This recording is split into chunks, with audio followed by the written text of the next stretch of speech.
दांतों की सेहत के हवाले से हाइजीन पे बात करना बहुत ज़रूरी है, क्योंकि हमारे यहाँ उस तरह से ख्याल नहीं किया जाता। अमूमन हम ब्रशिंग दांतों की सेहत बहुत ज़रूरी है। हमारे निज़ाम जो है वो मुंह से ही शुरू हो जाता है। अब ये देखें कि दांत इस कदर अहम हैं कि हम चाहते हैं कि हम जिस बर्तन में खाना खाएं या जिस गिलास में पानी पिएं वो साफ़ हो, लेकिन जिस मुंह से खाएं वो भी तो साफ़ हो।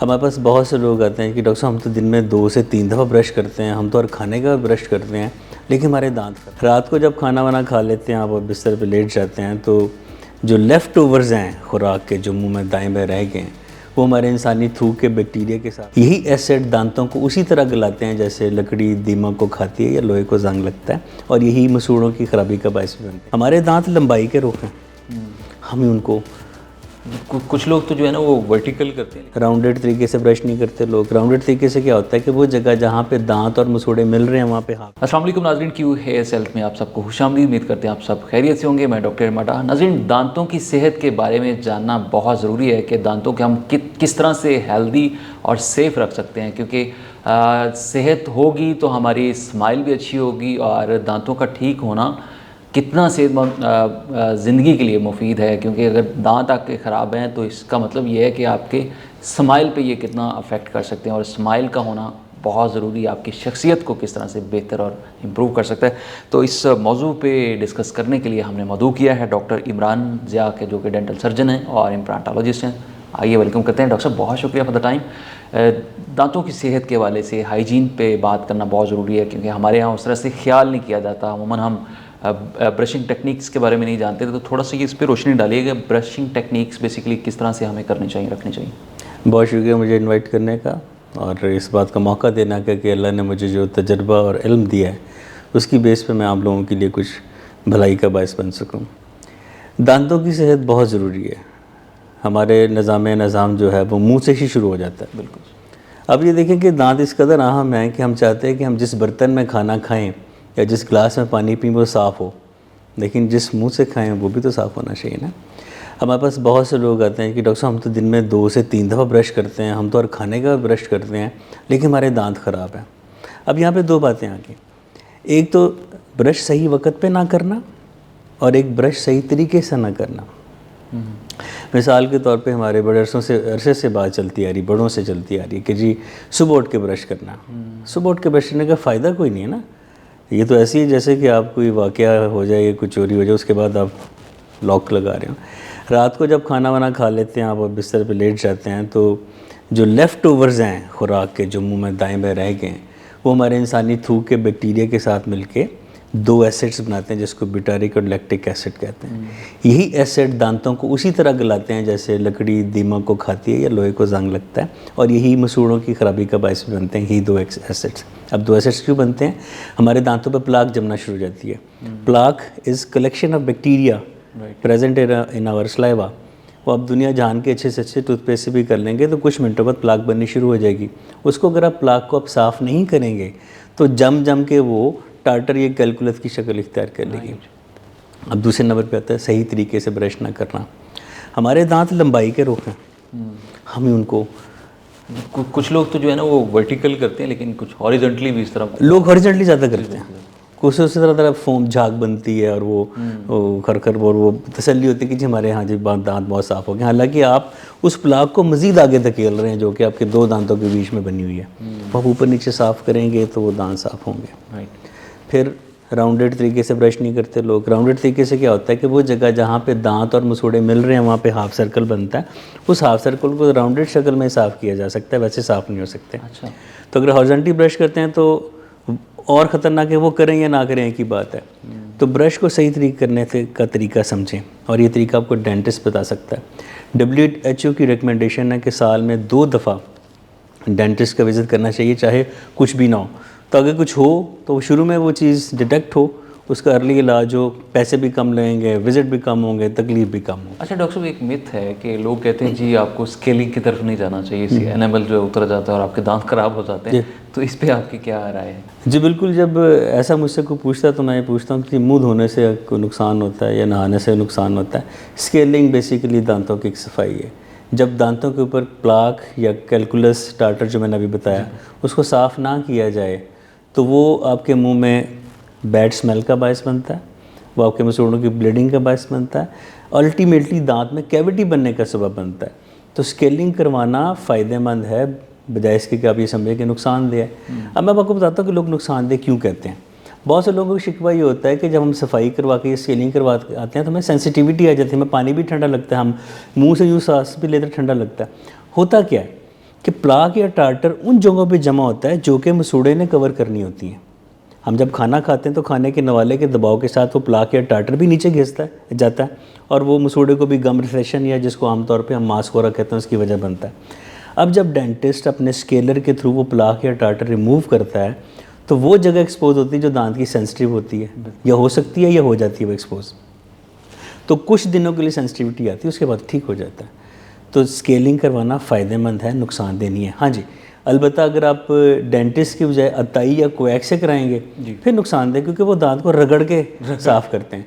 हम दांतों को स्केलर की टिप से वाइब्रेट करके साफ़ करते हैं, स्केलिंग करते हैं। तो स्केलिंग कलेक्टिवली सेहतमंद है दांतों के लिए, अच्छी बात है। अच्छा, ये साल में कितनी दफ़ा आप रिकमेंडेड करते हैं कि होनी चाहिए, करवा सकते हैं? मैंने भी बताया कि WHO का रिकमेंडेशन ये है कि ट्वाइस ए ईयर, हर 6 माह बाद। 6 माह? हाँ, कुछ भी ना आप जाएँ डेंटिस्ट बता दें, वो आपको एटलीस्ट ये बता देंगे कि अगर आपके मसूड़े और गम का स्टेटस क्या है, इससे तो आपको किस चीज़ की ज़रूरत है, ब्रशिंग टेक्निक बेहतर बनाने की ज़रूरत है, या कौन सी टूथपेस्ट की ज़रूरत है, क्योंकि हम ओवर द काउंटर टूथपेस्ट हम एडवाइस नहीं करते। हम ठंडा गर्म लग रहा हो उसकी अलहदा टूथपेस्ट है, मसूड़ों की ब्लीडिंग हो उसकी अलहदा है, दांतों को आप थोड़ा सा नीट और वाइट रखना चाहते हैं उसकी अलहदा है। तो इस तरह डेंटिस्ट ही आपको एक सही टूथपेस्ट की सिलेक्शन और सही टूथब्रश की सिलेक्शन बता सकता है। तो साल में 2 दफ़ा जाना बेहतर है। अच्छा डॉक्टर साहब, हॉलीवुड जो स्माइल है या टीथ क्लिनजिंग की तरफ जब हम बात करते हैं तो वो टीथ वाइटनिंग कुछ लोग क्रीम इस्तेमाल कर रहे होते हैं, आप क्या रिकमेंड करते हैं कि इसको हम किस तरह से हम बेहतर कर सकते हैं? टीथ वाइटनिंग हमेशा किसी डेंटिस्ट से या प्रोफेशनल से ही करवानी चाहिए। ओवर द काउंटर जितनी भी प्रोडक्ट्स आ रही हैं, आपको नहीं पता कि उसके इंग्रेडिएंट्स क्या हैं, वो दांतों के लिए नुकसानदेह हैं या नहीं हैं। तो एक डेंटिस्ट आपको बता सकता है कि आपको ब्लीचिंग की ज़रूरत है भी कि नहीं। बाज़ औक़ात लोग ऐसे ही बस देखा देखी में जो हमारे दांत वाइट करते हैं, हालांकि उनके दांत उनके कंप्लेक्शन के मुताबिक बिल्कुल सही जा रहे होते हैं। तो ब्लीचिंग करवाना या टूथ वाइटनिंग कराना कोई बुरी बात नहीं है, लेकिन कुछ पेशेंट्स में शिकायत देखने में आई है कि उनको सेंसिटिविटी होती है, क्योंकि उसके अंदर हमारे जो ब्लीचिंग एजेंट्स हैं, हाइड्रोजन पेरोक्साइड और सोडियम परबोरेट, वो कभी कभी सेंसिटिविटी दे सकते हैं और कभी नहीं भी देते। अच्छा, एक मेरा सवाल ये है कि हम वीडियोज़ अक्सर देख रहे होते हैं, वो कहते हैं जी आपको डॉक्टर के पास या डेंटिस्ट के पास जाने की ज़रूरत नहीं, आप घर पे खुद से जो रेमेडीज़ इस्तेमाल करके अपने वाइट जो है ना वो दांत कर सकते हैं। उसमें वो बताते हैं आप बेकिंग सोडा लें और साथ कोई हाइड्रोजन वाटर होता है, तो वो कितना सेफ़ है या कोई दांतों के लिए नुकसानदेह तो नहीं? अपने जिस्म के साथ मत खेलिए, जिस बंदे का जो डोमेन है उसको करने दें। दांतों की वाइटनिंग के लिए बेकिंग सोडा सदियों से आता जा रहा है, लेकिन उसका एक प्रोपोर्शन होता है। अगर वो एक हद से ज़्यादा होगा तो नुकसानदेह होगा। तो बेहतर यही है कि अपने अपने दांतों को आप सफ़ेदी लाना चाह रहे हैं तो डेंटिस्ट से मशवरा कर लेने में हर्ज कोई नहीं। वो आपको बता देगा कि क्या कौन कौन सी चीज़ें ऐसी हैं जो कि कमर्शली प्रिपेयर्ड हैं, ओवर द काउंटर हैं, सेहतमंद आपके लिए नहीं है, और जो डॉक्टर बताएगा वो डेफिनेटली वो आपके लिए अच्छी होंगी, उनके साइड इफ़ेक्ट्स या तो नहीं होंगे या मिनिमम होंगे। अच्छा डॉक्टर साहब, कुछ ऐसी आदत होती हैं जो हमें पता नहीं चल रहा होता लेकिन वो हम कर रहे होते हैं और उससे जो है ना हमारे दांत ख़राब होना शुरू हो जाते हैं, थोड़ा सा उस पर भी रोशनी डालिए, क्योंकि उमूमन हम उस चीज़ को इग्नोर कर रहते हैं। हमारा दिन शुरू होता है और दिन ख़त्म होता है, उसके बीच में हम बहुत सी बातें और आते ऐसी होती हैं जो कि हमें नहीं मालूम होता, लेकिन वो हमारे लिए ख़तरनाक होती हैं। फॉर एग्ज़ाम्पल नेल बाइटिंग करना। ऑल्दो ये एक सबकॉन्शियस एक्ट है जो लोग ज़्यादा सोचते हैं या ओवर थिंक करते हैं और वो कर नहीं पाते, तो वो आमतौर पे नेल बाइटिंग करते हैं। ये आदत बच्चों और बड़ों में इक्वली पाई जाती है। नेल बाइटिंग से क्या होता है, चूँकि मुख्तलिफ एंगल से आप नाखून को दांत से काटते हैं, तो वो एंगल आपके दांत के वर्टिकल स्ट्रक्चर या जो एनामल प्रिज्म्स के लिए ख़तरनाक हो सकते हैं, दांतों में क्रैक्स पड़ सकते हैं। वही क्रैक बढ़ते बढ़ते बढ़ते बढ़ते बिलाखिर या तो सेंसिटिविटी की तरफ जाते हैं या दांतों के फ्रैक्चर या दांतों के टूटने की तरफ जाते हैं। ठीक है। इस तरह बाज़ औक़ात कुछ लोग काम करते हैं और मुंह में पेन की निब रख ली या कॉमन पेन रख ली, ये भी एक गलत बात है, इससे भी दांतों में क्रैक आ सकते हैं। इसके अलावा एक और आदत ये है कि आपने अपने को कोल्ड ड्रिंक मज़े का पिया, पीने के बाद आपको आइस क्यूब नज़र आ रहे हैं, आपका दिल चाह रहा मैं इसको चबा लूँ, वो ठीक है ना, ठीक है। अब आप कहेंगे गाइस आइस तो बर्फ़ की तो पानी की, तो अब आप कहेंगे कि बर्फ़ तो पानी की बनी, पानी से क्या नुकसान होगा। तो पानी से नुकसान नहीं, लेकिन जो पानी जमा हुआ है और आप अनड्यू फोर्स लगा के उस आइस क्यूब को तोड़ने की कोशिश कर रहे हैं और चबा रहे हैं और अपने आप को अपग्रेटिफाई कर रहे हैं, वो जो सख्त बर्फ़ है वो आपके दांतों में क्रैक डाल सकती है। इस तरह कुछ लोग क्लचिंग भी करते हैं, तो वो बिल्कुल रात को सोते हुए भी कुछ लोग कर रहे होते हैं, या वैसे ही दिन में? बिल्कुल, यही क्लेंचिंग अगर दिन को वो काम करते हैं, लैपटॉप बैठे हैं और वो सोच रहे हैं और साथ साथ दांतों को भेंचा हुआ है, ये क्लेंचिंग कहलाएगी। यही अगर रात को सोते हुए वो कर रहे हैं तो उसको हम ब्रक्सिज्म कहते हैं। ये एक आप कह रहे हैं कि साइकोलॉजिकल एक डिसऑर्डर तो नहीं कहना, एक सिम्टम है।